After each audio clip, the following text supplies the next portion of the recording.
அது ஒரு கிராமம். அந்த கிராமத்தில் ஒரு உணவகம் ஒன்றை நடத்தி வந்தாள் ஒரு பெண்.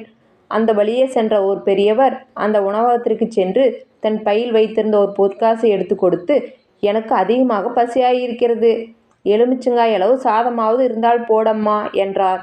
அவள் ஒரு இலையை போட்டு எலுமிச்சங்காய் அளவு சாதம் மட்டும் உருட்டி போட்டாள். இது எப்படி வயிற்றுக்கு போதும் என்று கேட்டார் அந்த பெரியவர்.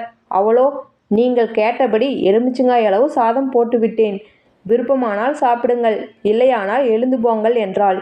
நான் கொடுத்த அந்த பொற்காசை திருப்பித்தா என்று கேட்டார் அவர். தர மறுத்து விட்டாள் அந்த பெண். நீதிமன்றத்திற்கு சென்று முறையிட்டார் அந்த பெரியவர். அந்த உணவகத்தை நடத்தி வந்த அந்த பெண்ணை அழைத்து விசாரித்தார் நீதிபதி. அந்த பெரியவர் கொடுத்த பொற்காசுக்காக நான் அவர் கேட்டபடி சாதம் போட்டுவிட்டேன் என்று கூறிவிட்டு இலையில் தான் உருட்டி போட்டு வைத்திருந்த எலுமிச்சங்காய் அளவு சாத உருண்டையை எடுத்து நீதிபதியிடம் காட்டினாள் அந்த பெண். அதை கவனித்த நீதிபதி மரியாதைராமன் புன்னகை தவழ, அம்மா, நீ ஒப்புக்கொண்டபடி எலுமிச்சங்காய் அளவு பருமனுள்ள ஒரு சோற்றுப்பருக்கையாவது இதில் இல்லாததால் அந்த பெரியவர் கொடுத்த ஒரு பொற்காசை திருப்பி கொடுத்து விடு, அல்லது எலுமிச்சங்காய் அளவு பருமனுள்ள ஒரு சோற்றுப்பருக்கையாவது போடு என்று தீர்ப்பு கூறினார். அத்தகைய பருமனுள்ள அரிசிக்கு நான் எங்கே போவேன் என்று கூறிவிட்டு பெரியவர் தந்த அந்த பொற்காசை திருப்பி கொடுத்து விட்டாள். இந்த தீர்ப்பை கேட்ட அனைவரும் மகிழ்ச்சி அடைந்தனர். ஒரு ஊரில் 4 நண்பர்கள் இருந்தனர். அவர்கள் 4வரும் கூட்டாக பஞ்சு வியாபாரம் செய்து வந்தனர். பஞ்சு மூட்டைகளை போட்டு வைத்திருந்த கிடங்கில் எலிகள் தொல்லை அதிகமாக இருந்தது. பஞ்சு மூட்டைகளை கடித்து நாசம் செய்தது. அதனால் அவர்களுக்கு நஷ்டம் ஏற்பட்டது. எலியின் தொல்லையை போக்குவதற்காக ஒரு பூனையை வாங்கி வளர்த்தனர். அதை மிகவும் செல்லமாக வளர்த்து வந்தனர். கூட்டாளிகள் 4வரும் 4 விதமான கருத்துடையவர்கள். ஆகையால் கருத்து வேறுபாடு உண்டாயிற்று. பூனையின் 4 கால்களில் ஆளுக்கு ஒரு காலாக பங்கு பிரித்து கொண்டனர். ஒவ்வொருவரும் தம்முடைய பங்குக்குரிய பூனையின் காலுக்கு தம் விருப்பம் போல மணி, தண்டை, கொலுசு ஆகியவற்றை போட்டு அழகு பார்த்தனர். அதையெல்லாம் தாங்க முடியாமல் பூனையின் காலில் புண் ஏற்பட்டது. அதனால் காயம்பட்ட காலில் தூக்கி கொண்டு நொண்டி நொண்டி மற்ற 3 காலால் நடந்து கொண்டிருந்தது. புண்ணுண்டான காலுக்குரியவர் பூனையின் வேதனையைக் கண்டு மனம் பதறினார். காயம் சீக்கிரம் குணமாக வேண்டும் என்பதற்காக எண்ணெயில் ஒரு துணியை நனைத்து கட்டினார். பூனை அடுப்பருகில் ஓடியபோது எதிர்பாராத விதமாக எண்ணெய் துணியில் தீப்பற்றி கொண்டது. அதனால் வேதனை அடைந்த பூனை பயந்து போய் கிடங்கு முழுவதும் ஓடியது.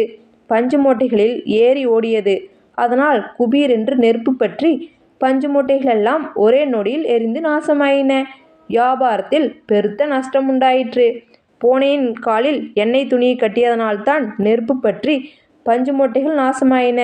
அதனால் அந்த நஷ்டத்தை அவரே ஈடு செய்ய வேண்டும் என்று மற்ற 3 பேரும் நீதிமன்றத்தில் வழக்கு தொடுத்தனர். வழக்கை தீர விசாரித்தார் மரியாதைராமன். பிரதிவாதியின் பங்குக்குரிய பூனையின் காலில் நெருப்பு பற்றி கொண்டது உண்மையே. ஆனாலும் அந்த ஒற்றை காலால் மட்டுமே பூனை நடந்து செல்லவோ பஞ்சு மூட்டைகளின் மீது ஏறவோ இயலாது. அந்த காலில் காயம் இருந்ததனால் மற்ற 3 காலால் தான் நடந்து சென்றிருக்க வேண்டும், பஞ்சு மூட்டைகளின் மீது ஓடி இருக்க வேண்டும். ஆகையால் ஓடி நெருப்பை பஞ்சு மூட்டைகளின் மேல் பற்ற வைக்க உங்கள் பங்குக்குரிய பூனையின் 3 கால்களுமே முற்றிலும் உதவி புரிந்தன. ஆகையால் பஞ்சு மூட்டைகள் எரிந்து நஷ்டம் முழுவதையும் நீங்கள் 3வரும் பிரதிவாதிக்கு கொடுக்க வேண்டும் என்று தீர்ப்பு கூறினார் மரியாதைராமன். ஒரு கிராமத்தில் வயதான தம்பதி ஒருவர் வாழ்ந்து வந்தனர். அவர்களுக்கு நெருங்கிய உறவினர்கள் எவரும் இல்லை. அதனால் அந்த பெரியவர் சிறுக சிறுக சேர்த்து வைத்திருந்த 1000 வராகனை ஒரு தவளைக்குள் போட்டு அதன் மீது பாசிப்பயிற்றை போட்டு மூடி ஓட்டு கொண்டு அந்த தெருவில் உள்ள தனது நண்பரிடம் எடுத்து சென்றார். அந்த நண்பரிடம், நானும் என் மனைவியும் காசி யாத்திரை போய் வருகிறோம். இந்த தவளையில் பாசிப்பயிறு இருக்கிறது. இதை ஒருவரும் தொடாமல் பாதுகாப்பாக உங்கள் வீட்டில் வைத்திருங்கள். யாத்திரை முடிந்து திரும்பி வந்ததும் எடுத்துக்கொள்கிறோம் என்று தவளையை ஒப்படைத்துவிட்டு சென்றார்கள். ஒரு நாள் அந்த நண்பரின் வீட்டிற்கு வெளியூரிலிருந்து உறவினர்கள் வந்துவிட்டனர். இரவு நேரம், மழை பெய்கிறது. பாசிப்பயிறு கிடைக்கவில்லை. அந்த நண்பர் கொடுத்த தவளையில் பாசிப்பயிறு இருப்பது நினைவுக்கு வந்தது. இப்போது அவசரத்திற்கு பயன்படுத்தி கொண்டு பிறகு வேறு பயிர் வாங்கி வைத்து விடலாம் என்று எண்ணினார் அந்த நண்பர். தவளை தூக்கி கொட்டினார் அந்த நண்பர். பயிருடன் சேர்ந்து பணமும் விழுந்தது. அந்த பணத்தை எடுத்து வைத்து கொண்டார் அந்த நண்பர். அடுத்த நாள் வேறு பயிர் வாங்கி தவளையில் வாங்கி நிரப்பி வைத்து விட்டனர். யாத்திரையிலிருந்து திரும்பி வந்த அவரது நண்பர் அவரது மனைவியும் தங்களுடைய தவளையை பெற்றுக்கொண்டு வீட்டிற்கு வந்து கொட்டி பார்த்தனர். 1000 வராகனையும் காணவில்லை. திடுக்கிட்டு அதிர்ச்சி அடைந்தனர். நீதிமன்றத்திற்கு சென்று தங்களுக்கு ஏற்பட்ட இழப்பை கூறி வருத்தப்பட்டனர். நீதிபதி அந்த நண்பரை வரவழைத்தார். அந்த நண்பரிடம், என்னிடம் கொடுத்து வைத்திருந்த தவளையையும் அப்படியே கொடுத்து விட்டேன். அதனுள் என்ன இருந்தது என்பதை எனக்கு தெரியாது என்று புழுகினார். மரியாதைராமன் உண்மையை அறிய சமயோசிதமாக யோசித்தார். அவரையும் அவரது நண்பரையும் மறுநாள் வருமாறு உத்தரவிட்டார். பூதத்தைப் போல் ஒரு கூண்டு செய்து அதற்குள் ஒரு இரகசிய ஒற்றன் ஒருவனை மறைந்திருக்கச் செய்தார். அவரும் அவரது மனைவியும் வரவழைத்து, நீங்கள் இருவரும் இந்த பூதக்கூண்டை இழுத்துக்கொண்டு நகரை சுற்றி வலம் வந்து சத்தியம் செய்ய வேண்டும் என்று உத்தரவிட்டார் நீதிபதி. கணவனும் மனைவியும் அவ்வாறே பூதக்கூண்டை இழுத்துக்கொண்டு பாதி தூரம் செல்லும்போது அவர் தன் மனைவியிடம், பார்த்தாயா, 1000 வராகனுக்காக பூதக்கூண்டை இழுத்து கொண்டு போய் பொய் சத்தியம் செய்யும்படி நேரிடுகிறதே என்று மெல்லிய குரலில் முணுமுணுத்தார். பூதக்கூண்டிலிருந்த ஒற்றன் அதை செவிமடுத்தான்.